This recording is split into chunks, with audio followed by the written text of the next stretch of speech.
Welcome back once again, ladies and gentlemen. After that long break, we finally got a server, and we're now into game number 2 of 6, coming up with Starladder Season 8, Day 18 coverage here on Beyond the Summit. I am Zyore. Joining me once again is Cinderin. Cinderin, Na'Vi versus OSG. Initial impressions, my friend. Well, I guess we're gonna have to continue the trail from yesterday because Na'Vi's playing a lot of games. Did they have 2 or 3 games yesterday? They only had 2. Yesterday, Na'Vi had 3. They played NextKZ, Virtus Pro, and QPad. That's right, yeah, they played QPad as well. So another 3-game day for Na'Vi. They've got a lot of catching up to do because they've been busy, but yeah, they have to keep winning because their score yesterday before they started was 3-3. Now it's 6-3 after their 3 wins yesterday, and if they take another 3 wins, I believe they're actually right on their way to the top 4, if not even in it already. I believe Alliance is topping the charts right now with 10-3. So Na'Vi can actually come up and contest them and maybe even draw with them. So we're gonna have to see how this goes. Na'Vi, because of their 3 losses, can't really afford to lose much, so they're gonna have to bring their A game every game. And OSG is a team that's in a position where they could actually get pretty far in this and maybe even get a top 4 finish if they keep.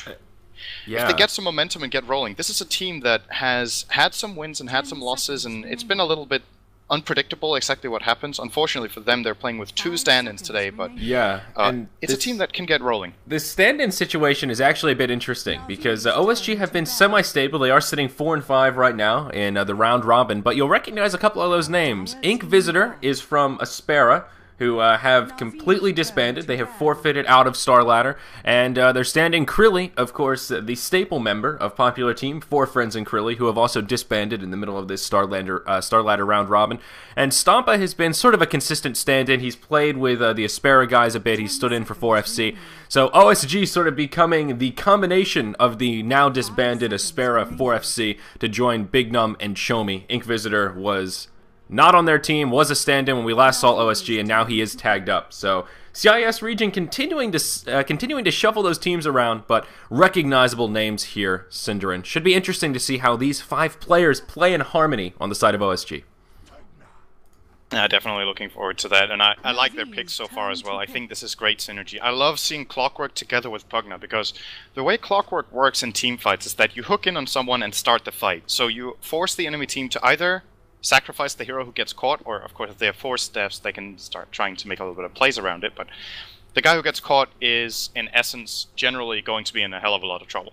So what do? You combo it up with Pugna, which means that if the enemy tries to counter-initiate and take a fight with you, they take loads of damage from just casting their spells against that Nether Ward. So I think Clockwork and Pugna together should actually have a pretty good win rate. I'm not completely sure about it, but they have great synergy, at least in my opinion, in terms of lineup. Visage with that is great as well. Visage with anything is great, but with Decrepify, amplifying the damage of that Soul Assumption makes it really incredibly scary, and of course Visage, a good teamfight controller that works well with Pugna. They kind of have the same peak in the game. They tend to both get really strong around the 20 or 15 to 20, maybe 25-minute mark. These 2 heroes get really good. Whereas Na'Vi's lineup, you could say, is a little bit more late-game intensive with Bristleback and Luna. Bristle actually peaks around the same time as Pugna does, but Luna generally tends to want to go a little bit later, although she can definitely fight in the mid-game. And Na'Vi, they get Luna every single game. I don't know if you've noticed. Yeah, they have been running Luna quite a bit recently, and this will be another one. Sleeky now going to go ahead and grab the Slark with their 4th pick, so we'll get to see some Slark action once again here. And OSG may be interested in grabbing the Earthshaker with their final pick. He's another support that pairs very nicely with that Pugna, especially if they want to do a tri-lane here and put Slark in the mid, Clockwork in the off lane. With that Decrepify, you just hit him with a Q from the Pugna, hit him with an old Fissure there, maybe Visage throws one of his nukes, and you're in for a bad time if you're on the receiving end of that Decrepify burst. Though Enigma going to be the final pick for Na'Vi. So glad to see a small resurgence of Enigma, but just look at that team fight potential from Na'Vi. They've got Puck, Enigma, Luna on top of that with the Eclipse, Bristleback spamming all those quills, some freezing field action. Oh, this is going to be a nasty teamfight comp here from Na'Vi. Though Lich going to make a nice addition for Osaliki, much more defensive than that aggressive Earthshaker I was thinking. Yeah, what's interesting about this as well is that it seems like there's a pattern in when Na'Vi picks Enigma. They pick it when it seems like the enemy team can't go aggressive trialing. That's kind of the story. We saw it yesterday as well. It's a final pick that Na'Vi likes to get when they feel like they can go greedy. Yeah. So Puppy will go jungle. After seeing the heroes from Oslik, they weren't afraid of the aggressive trial, and that doesn't mean Oslick can't run it, because they totally can with this combination of heroes. They could actually run a Visage Pugna Lich Lane, which they might do with a Slark mid and a Clockwork top, but they have a couple of other options as well. So one thing I want to point out, though, Na'Vi, they're not afraid of the Nether Ward. Their last 2 picks are terrible against Pugna, in my opinion. They pick Puck as well as Enigma, who have incredibly high mana cost spells. So Na'Vi need to be a little bit careful with how they take this amazing team fight of theirs, because I think Oslick has got their hands on one of the better heroes to deal with this kind of a lineup. Yeah, that's definitely a fair point, and here it's actually not going to be that Slark mid that we were talking about. Chomi is their mid player, and he is stationed about the Pugna, so OSG will be on our dire side. Going to be a solo Pugna Mig. It will be Big Num playing on Slark, right now slated for a solo long lane, where I don't think he's going to have a very fun time. We'll see maybe a 2-1-2 going to come out. Ink Visitor going to come on the Lich. He is rotating down towards the bottom, and that does leave Krilly up top on the Clockwork, and right now Stompa is the one playing on that Visage. Now, of course, the Radiant side, the fan favorites here, Team Na'Vi. Kuroki going to be on that Crystal Maiden. Puppy going to be jungling away on the Enigma. And Havost going to be in the safe lane here, playing on that hard farming Luna. Dendy going to be mid on his signature Puck. And of course, Funnick here going to be doing some off-lane bristleback action. Yeah, let's see if Funnick can get a double kill like he did yesterday against... Which team was it again? That was against the Q-Pad, where he got a 1-on-2 scenario in his off-lane and actually killed both of them and survived. If that happens again, then things are going to look scary, but not going to have the easiest lane in my opinion. I think Clockwork can actually do fairly well against Bristle if he plays it right, especially when he's on the easy lane. Bristleback, very low mana pool hero, which is very mana dependent actually, so getting just a couple of mana burns out from these cogs, Krilly can really reduce the impact Funnick can have in this off lane, although one thing that goes for Funnick is that it's a dual lane he's against, so he will pretty much be getting full experience here. I think Visage not really the ideal support for this kind of scenario. Very weak alone on the early levels. Yeah, and look at this. We see the Eidolons that were denied from the deny creep actually going mid and helping Dendy zone out Chomi just a little bit here. And Dendy already getting nice and aggressive and grabbing a small last hit advantage. Going to go 2-0. And, well, Pugna going to grab 1 there with his first Nether Ward. But Dendy already off to an aggressive start. And Pugna Puck should be a relatively even mid lane here, at least until level 6 comes out. See a nice phase shift there. But so far, Dendy getting the better of it just by a small margin. As we mentioned, Timer 2, Enigma is, I think, would you say that he's the most effective jungler in the game? I would be so bold as to say such, but I suppose you may disagree here.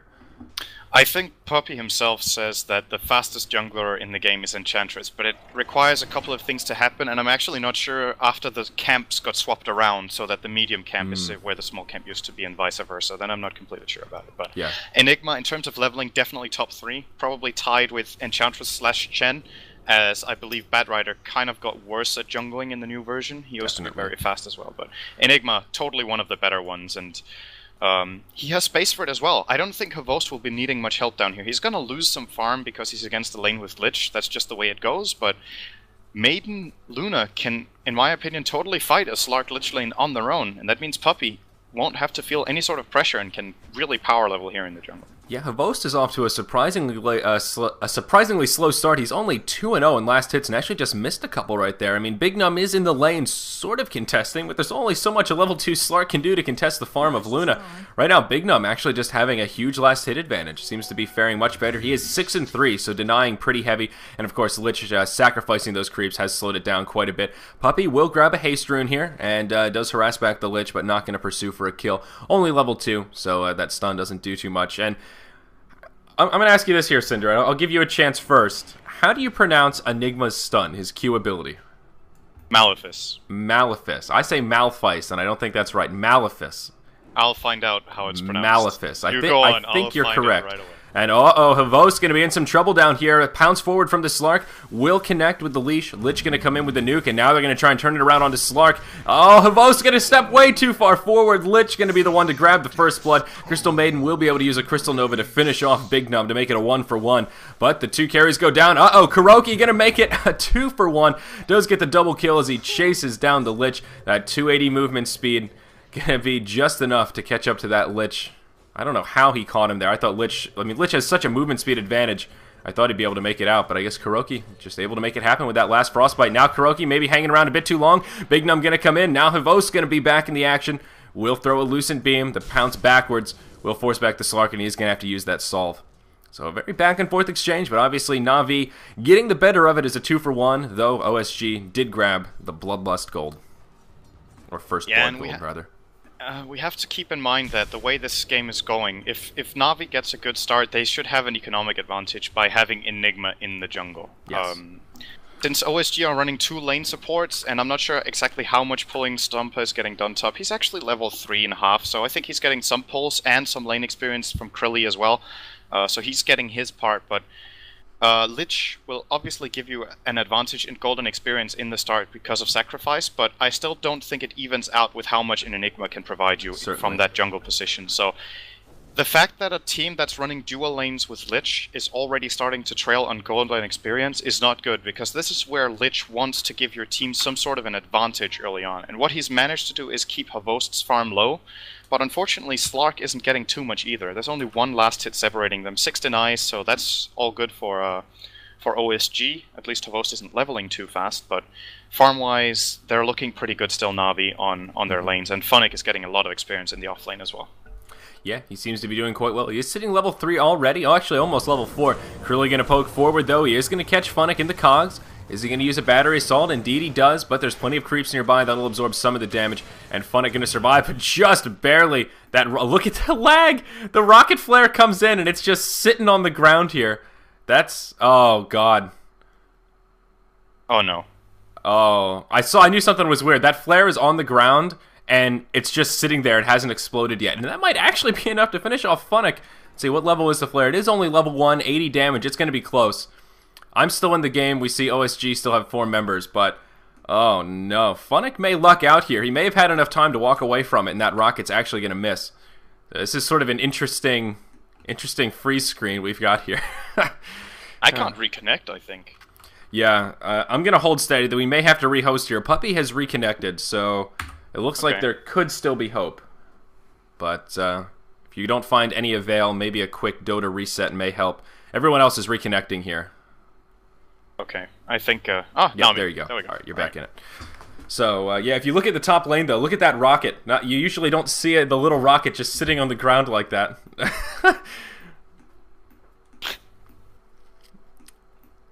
So, let me see if I can see that. It doesn't show like that on my screen after reconnected. You're stuck in, yeah. It's a bummer. But it stopped the salve of Funnick, which is really important, because he was salving up. He dodged it! Oh my gosh, that was the luckiest time for a server split I've ever seen. I don't even know. Funnick just... I think he had a salve in his inventory before. I think he used that and got hit by the rocket. Did he? He hasn't been healed. I'm pretty sure it must have hit, because nothing else would have stopped it. But yeah, regardless, he has his bottle up and running, so he's going to get back up nice and fine up here in the top lane. Not so healthy actually, but we'll probably just bottle crow once and be all right there. And yeah, let's try to get a little bit back on track here in the game, because the way things are going right now, the heroes who are trading farm are Slark and Luna, so there's no carry advantage for either side in terms of farm. And then Clockwork is... who is he even with? He's kind of even with... I don't even know. He's twice the farm of Bristle, which is great, of course, but... Na'Vi with top 2 farms, Dendi winning mid by a big margin. He's completely outplaying Chomi here in the mid with that puck. And that's a bad omen for OSG, because they need this Pugna to be a big factor in the mid game. Yeah.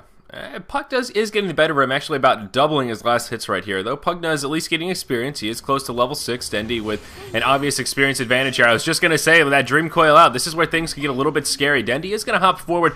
The Illusory Orb did not connect for damage, so not going to be a kill. The Waning Rift comes in, but Chomi will be able to walk away. Meanwhile, in the bottom lane, Na'Vi getting aggressive at pressuring this bottom tier 1 tower. Puppy will roam out of the jungle. Only level 5 right now, so doesn't have the black hole. Havost now level 4 in this tower. Going to get taken down to at least half health here, so they do have a Basilius out already on the Luna. And, well, will help for pushing. But alas, it seems lag issues aplenty here.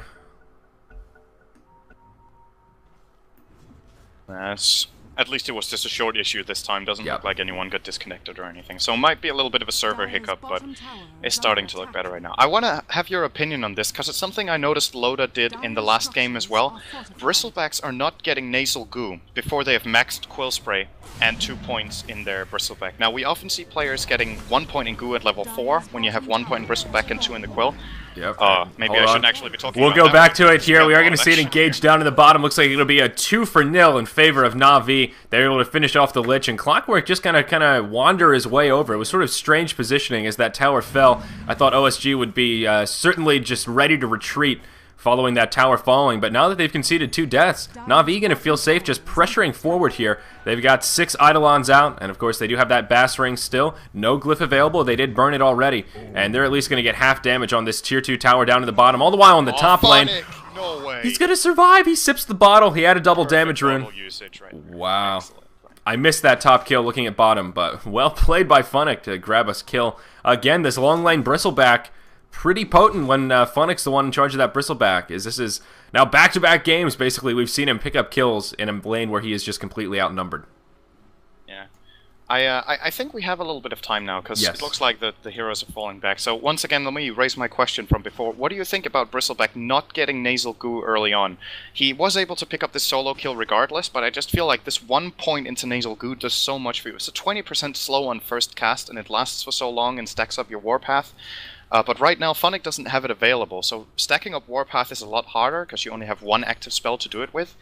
And at level 7, you want to take Quill Spray again, so effectively delaying your Nasal Goo until level 8. Loda did the same in the last game. What do you think? Yeah, well, based on what we've seen so far, it seems not needed to set up kills. I think it's just they want to go this more survivability-based build, especially if they're in the long lane. I think when we see safe lane Bristleback, that goo is a little bit more commonplace if they think they can grab kills with it. Top lane Krilly is in trouble as well. There's the Dream Call. Nice play by Funnick to make sure to walk into the cogs before they get dropped, and an easy kill for now. And this is kind of point in case if they didn't even need the goo to set up that kill. So when you're in the long lane, I guess they value that extra point in survivability much more in the goo, because in most cases, you're going to be on the back foot, and your opportunity to get kills are when they overcommit on you, and having that extra point in Bristleback lets you last longer, gets the chance for some more Quill Sprays to add up, and then of course having those extra points in Quill Spray allow you to do that return damage more effectively than the goo can, because in most cases I don't think the goo is really going to save you if you're in a 2v1 long lane situation and you're running. If you're stuck in a bad position, you're stuck in cogs, that goo is not going to help too much, but that extra bit of damage mitigation from the Bristleback ability, well, every so often that little bit does add up enough to mean the difference between death and survival. So that's the best I can reason it. But yeah, it is another interesting. kill in mid. Yeah, Show me actually Havost rotating mid on the Luna. Very interesting play, which we don't see happen that often. But since Havost can't really be on bottom lane right now with the push, he's getting the most of it by making a kill there in the middle lane. And yeah, I agree with you on the Bristle thing. I think it makes a lot more sense in the off lane. Actually, he's not even skilling it on level 8. He's taking the 3rd point in Bristleback here. But in an easy lane situation where you're against an offlaner, I think that slow is really warranted. But last game, Loda didn't get it either. Here we go. Krilly is going to hook in on Funnick, and there's backup from Stumper as well. They're probably going to be able to get this kill. Nice positioning from Stumper, making sure he gets towards the front of the Bristle, or at least the side before using the Soul Assumption. And bags to level 6 on Visage. This is really important. Yeah, and Krilly has to be the Plague Man. Yeah, Dendy going to rotate up to the top lane. Now Chomi actually going to rotate as well, so we could see an engage happen. But as you mentioned, Visage hitting level 6 is absolutely great news for OSG. For Visage, that is the name of the game, getting that early experience. Totally becomes a different hero once those birds come out onto the field. But it looks like that top engage is going to peter down. And Enigma now level 8. So of course does have the black hole. Ready to get a little bit aggressive here, perhaps. Going to rotate mid, but not going to find it. So Puppy just going to go back to farming, but he's got a nice early mech here. He's got the 2 core pieces on him, already has the arcane boots, and the recipe is in the bank. So it's going to be about a 10-minute mech or so once the courier delivers it, which will bode well for Na'Vi if they do want to get aggressive and take some team fights here in the upcoming moments. Havost with the Midas now. Flying out, we'll be skyrocketing on farm. We've got more disconnections. Oh dear, this is not looking good. Oh dear. Not sure what's going on right now, but... You may want to toggle your in-game mic again. That reset or disconnect may or may not have messed it up. I see a few people in chat. Okay, that's really weird. It's showing like it's working, which it didn't earlier today, but I'll toggle it off. You know what? Here, I can test it out. Let me turn up my voice and we'll have a go at it. Give us a check here. Okay. Alright, I just toggled it off and on again. Now it's not showing in game. I'm gonna reconnect. Okay, yeah, go for it.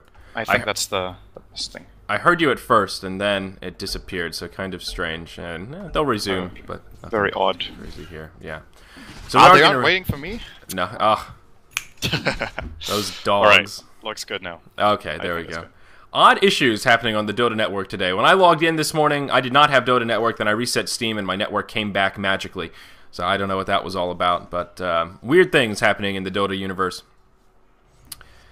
So, alright, back to action here. 10.5 minutes in, 7-2. A sizable gold lead here for Na'Vi already. Upwards of about 5,000 gold, 4,000 experience or so. They do have the tower advantage, 1-0. They did clear that bottom tier 1 tower.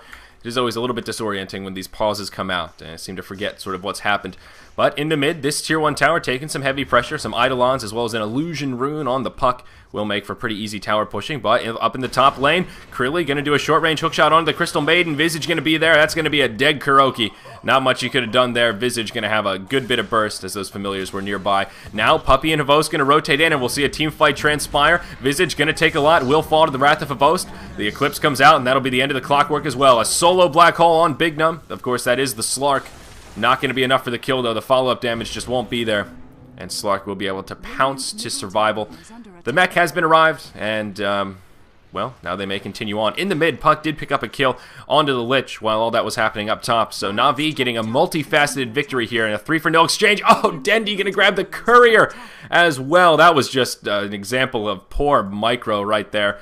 Dendi was on the high ground, he picked up a kill, and the Courier just flew right by, right in front of him, almost as if they were taunting Dendi with that Courier. That will be enough to grab his Blink Dagger, and now Chomi actually going to be in a little bit of trouble. Dendi going to throw the Illusory Orb, and it is kind of off the mark a little bit, may ensure the survival of Chomi here. Funnick going to come in, but I don't think they're going to be able to get there in time. The Blink Dagger is on the Courier, on the way, and maybe if it gets delivered to Dendi, he can blink forward and make it happen. He wants to do it. He's thinking about it. Good timing on that blink. But no, not going to find it. Instead, they're going to go to the team fight up here. Chain Frost comes out from the Lich. That'll be the end of Kuroki. But the rest of Na'Vi now going to group up. They're going to continue to pursue. Krilly going to be in some trouble. Lich already down. Havost in the front lines doing a lot of damage. He doesn't have much to his name. Just brown boots and a hand of Midas. But he's still in the mix. Spamming those Lucent Beams. Down goes the Slark. And Na'Vi just going to take back-to-back convincing team fights here. It may translate to now a free tier 2 tower up here in the top. Yeah, this is all there. This game is all Na'Vi right now. They've almost wrecked up what we talked about yesterday. We had a couple of these games where one team gets about 1,000 gold advantage per minute. But this time we're approaching it at 13 minutes. Na'Vi's advantage here is completely insane. And the other thing about it is that they have these team fight items that OSG are struggling to find a way to fight against. At this point, you would like to have the mechanism on Pugna, but he isn't even close, whereas Puppey has his. Dendi has the blink, like you said. He's putting it to great use here again already, getting the kill on Lich. And, well, I think it's just a matter of time before Na'Vi looks for the next tower in the mid-tier 1. It's already on 1/3 HP and should be a pretty easy pickup for them.